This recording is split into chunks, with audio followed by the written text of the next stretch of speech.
Running. So tayo magto-tossing. Ayan. Dito. Ayan. Sige na. Ito na. Dito sa may kabila.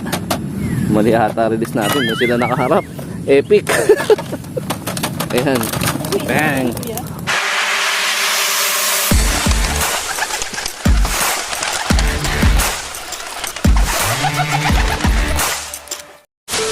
Good day mga ka-EA. So for today's video, eto nga, at magpo-force flight tayo o magro-road training na pala ng 5 kilometers, pero magkakaroon tayo ng batch 1 at batch 2 sa ating tossing dahil dalawang club nga yung ating sasalihan sa derby ngayon. So meron tayong possible 5 or 6 na warriors na ilalaro doon. So meron tayo dito yung batch 1 ngayon, which is naka MacArthur band natin, at meron tayong batch 2 na naka commercial ring lang, no. So yung batch 1 is mga naka MacArthur ring nga, sa BFRC natin yan ilalaro.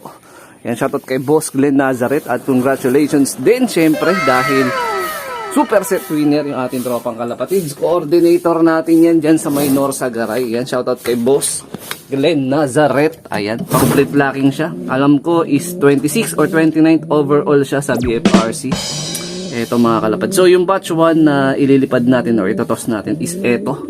Ayan, pansinin nyo, naka-violet ring na naka-white PHA na anti-gato, which is yan yung naka-combine sa BFRC MacArthur.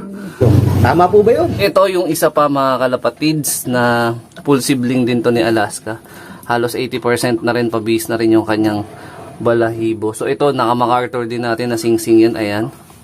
Club ring ng BF Violet, tapos PHA MacArthur yung kulay puti. So ito yung batch 1 na tinatawag ko, sinasabi ko, na ilalaro natin sa BFRC mga kalapatids. So meron naman tayong batch 2 which is mga naka-commercial ring naman. Ito, full sibling din ng isa na Milky Bar. Etong itim natin na African Black Eagle. Ito related tong dalawa. Kumbaga, basta related, may pasok din to na stock bandrit cross dun sa Vandenbroek, which is yung kapatid na buo nito, nanay niya. Ayan, so related sila. Ayan mga ka-EA. So meron pa akong isa pa na possible na, sabi ko nga tentative pa kasi na-observan ko pa yung performance. Eto, dahil naubusan na nga tayo ng MacArthur band, so nangyari yung arak ni Batusay na rekta, nasuksukan ko na lang ng kalahati, club ring, kalahati is commercial ring. So possible baka sa SJ na natin to. So 75 years later. So eto na mga ka-EA, time check natin 7:08 AM. Medyo delay na tayo na nakarating dito sa may release point natin. No? Napakaraming nagwo-walking, nagba-biking, nagra-running. So tayo magto-tossing. Ayan. So ito yung actual na release point natin. So mabilisan lang yung gagawin natin vlog dito kasi minsan may naninitan ditong guard. Ayan, shoutout kay Manong Guard. Wala naman tayong gagawing masama dito, magre-release lang tayo. Ayan, ito kasi maganda yung area nila dito. So ito, pabalik sa ating loop, siguro kulang-kulang 4 kilometers din. So matitrigger na yung homing instinct nila dito. At possible bukas susubukan na natin sila dyan sa may likaw-likaw pa boundary na ng Muntalban, which is nasa 10 kilometers na yan mga kalapatids, no? Unti-unti magti-training na tayo kasi nga yung club na paglalaroan natin yan, pagti-trainingan natin mga kalapatids, nagsisimula na yung training nila. Actually kahapon nag-release sila sa Kogyo. Ayan, so yun, congrats sa mga unang toss ng mga kalapatids natin sa South. Nauna kasi ng 2 lap yung BFRC compare sa SJ. So yung SJ, meron yung mga ilalaro natin sa SJ, makakahabol pa yun, lalo na kinukondisyon pa naman natin yung iba nating mga naka-commercial ring. So yun yung batch 2 na tinatawag ko. So ito batch 1 ngayon re-release natin dito, at bukas dyan tayo sa may bundok ng likaw-likaw. So nandito natin si Hanzo, si Miss Tisay, si Miss Puyo na galing kay Sir Dennis, tapos si Tisay 2. Ayun. So yung isa, yung kapatid niya na mas matanda sa kanya, naka-commercial ring, si Tisay 1 na yun. So ito, magre-release na tayo dito. Ayan. Sige na. Ito na. Dito sa may kabila. Laawit. Oh no! Mali ata release natin. Doon sila nakaharap. Epic. Ayan. Bang. Opo, uwi po. Ayun na. Tanong sa atin yung nagja-jogging kung uuwi daw yung ibon. Uuwi naman, sana po umuwi. Ayun sila. So, dire-diretso na sila. So unang toss nila yan, 4 kilometers road training. Sabay-sabay naman silang tumutumbok sa tamang direksyon. So babalikan ko na lang ulit kayo maya-maya. A few moments later. Date tayo mga ka-EA, time check natin 7:24 PM. Halos kararating ko lang at halos kararating lang din ng ating mga ibon. Ayun oh, liliparan pa sila. Okay, medyo maganda yung although malapit lang naman, at least natututo na sila na maitos natin pa konti-konti. So tuloy ang toss natin bukas, which is 10 kilometers dyan sa may bundok ng Likaw-Likaw. Ayun yung 3 pinakawalan natin, tapos yung 2 mag-asawa na batch 2, ayun nandun. Si Rectang anak ni Batusay nandito. Pakawalan din kaya natin, no? Saan na ba yun? Wala ata eh. Ayun, nandun sila sa loob. Ito nga, nakalipad pa yung mga warriors natin.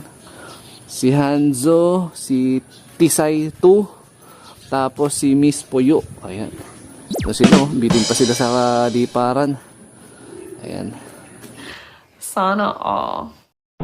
So meron tayong ididikit doon. Ayan, dumating na yung sticker ni Double Gods TV at syempre yung aking pinagawa rin. So eto, medyo malabo lang yung ating logo. Kasi nga etong logong ginawa ko, ako lang yung gumawa. So sabi nung pinagprintan, medyo malabo daw talaga yung possible na maging outcome pag ganito yung background. So ang ginawa ko, kinontak natin isang tropang kalapatids na pulido gumawa. Actually, sa kanya din ako nagpapagawa ng Pigeon ID pag meron tayong finisher o meron tayong clacker. So yung dalawa nating ibon doon, tapos yung pangatlo yung tatay nung pauwi natin, yung mga napagawa natin ng Pigeon ID, pinagawan din natin yun ng isa. So 3 Pigeon ID na yung napagawa ko. Plus, meron akong pina-enhance sa kanya na logo, which is ganito rin yung itsura, pero pinalagyan ko sa kanya ng background. Ako na pumili ng possible background, tapos yung disenyo ng logo ko as is pa rin. Ayan. So, ayan, maraming salamat. Pero syempre, yun, with fee, pero mura lang. Kaya kung gusto nyo magpagawa ng logo, kontakin nyo lang. So, flash ko na lang dyan sa screen yung pinaka-personal Facebook niya. Ayan, so pwede pa kayo makatulong sa tropang kalapatids natin. Napakagaling niya gumawa ng logo. So, ito yung ating unang na-edit, which is yung kay Punong Ministro tsaka kay Idol Madla. Ayan, ito yung una natin na logo, yung original logo talaga ng EA Doc. So, dito, pinunasan ko muna konti. Patutuyuin ko lang, didikit ko na rin dito. Ayan, medyo marumi kasi siya kanina. Ayan mga kalapatids. Ito na rin yung ibon natin, yung 3 nating tinos kanina. Halos magkakasabay lang silang nagsidatingan nga rito. Ayan, so bukas, good luck sa inyo. Magte 10 kilometers na tayo So possible by next week, baka makasabay na ako sa training toss ng BFRC. Medyo mag-effort nga lang tayo sa pagta-training kasi medyo may kalayuan yung loading station dito sa amin. So bahala na, baka may SU muna tayo kay Boss Jordan pag hindi tayo aabot sa tamang oras para sa ating paglo-load o pagkakarga. So yung meron pa akong 2 pinakawalan Nakalipad pa ata. So ito, dito ko na nga lalagay. Ayan. So dito ko natatapusin tong video na to. Ayan. Shoutout sa mga solid supporter natin dyan. Siyempre wag kalimutan mag-like, comment, and share.